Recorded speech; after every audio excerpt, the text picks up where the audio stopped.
Hey guys, Zeno here, and today I'm going to be doing a review of Warhammer, Vermintide, The End Times. I don't even know if I said that title right, to be genuinely honest. I'm really fucking terrible at remembering how the title goes, because it's like long and stupid. It's a dumb title, I don't like it. But the game, on the other hand, is fucking excellent, and I don't give that praise lightly. To be genuinely honest, I'm more of a serious guy, I like my games to be good, and this game is good, alright? This game is similar to Left 4 Dead, except with like a chivalry twist. There's a more intense like melee combat system, there's a higher focus on the melee, and let me tell you, it is a fucking blast to play. I absolutely love this game. Now, there are 6 characters, each with their own specializations. One moment. We have the Witch Hunter, who has dual pistols to begin with and a sword, a rapier. Rapier? I have no idea. This elf chick who has 2 swords and a bow and arrow, the dwarf guy who has a crossbow and a hammer, the fire chick who has fire, and the sword guy who starts off with a sword and a gun. This is my particularly favorite character, although I usually like to use this gigantic motherfucking hammer, because goddamn, I love swinging this thing. It feels good. The melee combat works like a fucking charm. The game is heavily dependent upon teamwork, though, which makes playing single player a little bit difficult. And speaking of playing online, this game appears to have always online DRM. Now, I don't know if that's going to carry over into the actual release or not, but let me tell you, it is an absolute pain in the ass. It pissed me off. I wanted to play a little bit over the last couple of days, but because their online servers were down, I was unable to. Now, granted, I can't be too upset because I got this game for free. Thank you, review copies. But I would still really like to have played it so I could have gotten a better idea, so I could have done the review better. Now, the game is basically Left 4 Dead. Like, that's the best way I can summarize it. It's Left 4 Dead combined with chivalry, and it is absolutely motherfucking excellent. Now, I'm going to go ahead and cut to a gameplay segment. Alright, and I'm back. Now, this is very Left 4 Dead. This is incredibly reminiscent of Left 4 Dead.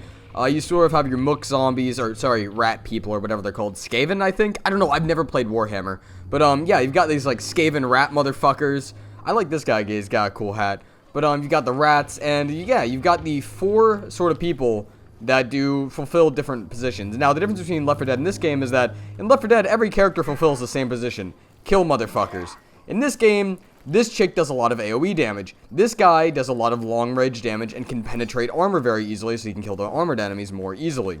And, like, etc., etc. This character particularly deals, like, sort of cone-based damage with his gun, because it's a gigantic shotgun, and then swings in an arc. Now, you can also customize these to some extent. Every character has a myriad of weapons you can unlock and pick and choose from, so that works out fine, to be genuinely honest. The game is a lot of fun. It feels good. The combat is just visceral. It feels good to just carve through, like, 8 guys and have them go flying. Like, he's not getting back up after that gigantic-ass hammer caved in his motherfucking skull. And that's a good thing. It has weight, it has impact, and best of all, it has a high skill ceiling. There's a lot of enemies later on that take a fuck ton of hit. Oh my god, did it already spawn one of the big guys? Oh my fucking god, it already spawned the tank. Alright, now, you can actually see where a huge amount of the, what's it called? Inspiration. Oh, there he is, the tank. He is literally the tank. And if you look in the background, you can see the gas. The gas is from the Globadier. Now, the Globadier is basically an XP of the combination of the Spitter and the Smoker. He's almost the exact same. So, yeah, there's a huge amount of inspiration that went towards, whoop. Sorry about that, I'm probably gonna have to edit that out in post. I'm having some horrible indigestion right now. Went towards fucking Left 4 Dead. Like, okay, here's a strength potion. Basically adrenaline. Now, I can walk up and melee the shit out of him, then try to block his attacks so I don't end up fucking dead. Granted, I'm not very good at this game yet. I'm hoping to get better, because this game is a fucking blast. I would love to put forward the time to actually get better. Now, currently, I'm playing on easy. So, don't really take this as an indicative of how hard the game actually is. I'm playing on easy with a single player. This is the easiest way to play the game, and this is not how I recommend to play the game. I'm doing this right now because you almost have to have a party to go on normal or above. You can occasionally beat it on normal, but the AI is just fucking atrocious on the teammates. And speaking of teammates, this game lacks a lot of the visual clarity. Oh, here's one of the armored guys that you actually have to know how to fight. This is where the elements of chivalry comes in. Now, granted, there's 4 of us and 1 of him, but later on there's going to be entire platoons. But, this game lacks a lot of the visual clarity that Left 4 Dead had. Left 4 Dead made sure that every enemy had a certain silhouette. You would tell whether it's a small zombie, a big zombie. In this game, because like it looks much more detail-oriented, it's much harder to tell what's actually going to be attacking you and who's your teammate and who's your friend. I've often found myself trying to cave in the dwarf's skull for maybe 3 or 4 swings before realizing, oh, he's not a rat, he's a teammate. And that's not a good thing. But it's not enough to detract from my enjoyment of the game. This game, again, feels much more meaty than Left 4 Dead ever did. Now, don't get me wrong, the gunplay isn't as good, but there's a lot less focus on the guns. Most of the focus is on the melee. Like, alright, this is the hunter equivalent. If he sees you, or you see him, before he actually pounces, he'll teleport away, which is just like the hunter, except that the hunter would kind of leap away and stuff, which is very reminiscent of Left 4 Dead. A lot of inspiration comes from Left 4 Dead, and that's not a bad thing. This game it does good to Left 4 Dead. Like, a lot of games are inspired by Left 4 Dead and just don't do it well. And this game does it incredibly well, and it is a fucking blast to play. Granted, speaking of the whole lack of clarity thing, you're gonna have issues actually finding out where to go in Left 4 Dead. Now, or not Left 4 Dead, but rather this game. A lot of the levels seem open-ended until you actually find out where you're going, and the levels have no variance, which is perfectly okay, really. I mean, granted, there's the AI director, there will be different swarms at different times, yada yada yada, but there's not going to be any change in the path. So after you figure it out the first time, it's not a huge deal, but the first time you play through levels, you're usually going to have a hard time finding your way, getting around, etc., etc., and that's kind of a pain in the ass. That was actually my major complaint during my first impressions, was that I would oftentimes just get really lost during the middle. Oh, here's a globadier. That's what they look like up close. I'm going to try to kill him before he can escape. Okay, alright, we did it. Cool. But yeah, it lacks a lot of visual clarity and telling you where you're supposed to be going, which kind of blows, but it's not enough to detract from my enjoyment right now. It has the whole, like, ring around the rosy type thing where it shows where your friends are as long as they're through a wall, which helps, but I feel like they could maybe thin it out a little bit and then also have it whenever they're nearby, or maybe just have different options for it, because I would really like to be able to tell where my teammates are at all times. That was a great benefit that Left 4 Dead had. It had a lot of visual clarity. There was a lot of thought that went into all of Valve's games that would dictate what characters did. Keep in mind, like, every character in Team Fortress 2 had a certain fucking silhouette, so you could tell at a glance who does what and where they are. Like, if I see this large blocky guy on the horizon, it's either going to be a heavy or a soldier, depending on how they move. Soldier kind of like leaps and bounds and like walks all over the place, whereas heavy tends to take smaller steps and kind of bounce.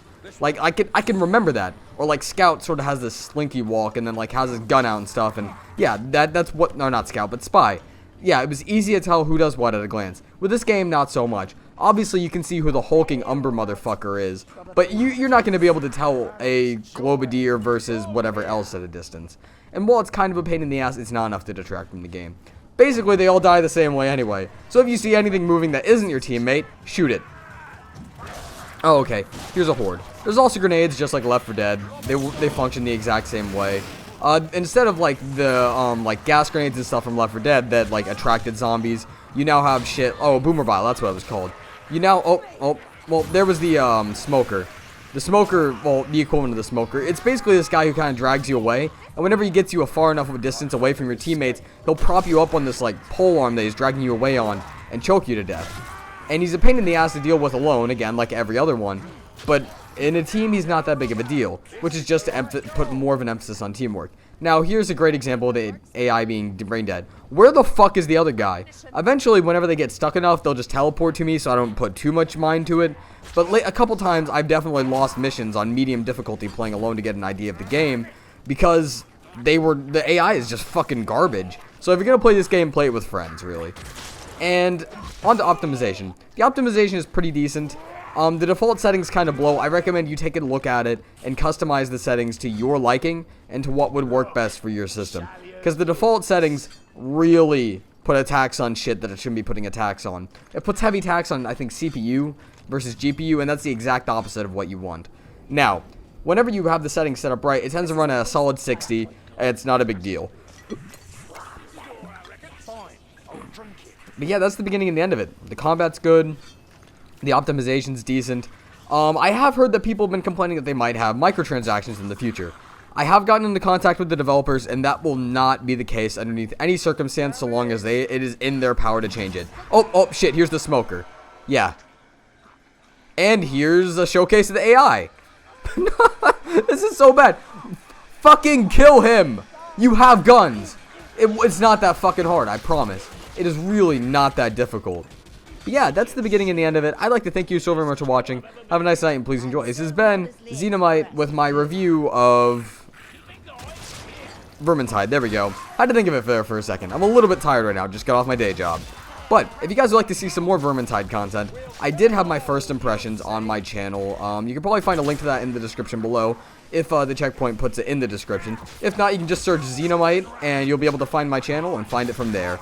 I'd like to thank you so very much for watching. Have a nice night and please enjoy. I'll catch you later. Here's a funny glitch I've seen. I tried to revive one of my teammates, and instead of reviving, they just kind of slithered around on the floor like some kind of motherfucking snake. Get up, dwarf, please. This is a little creepy.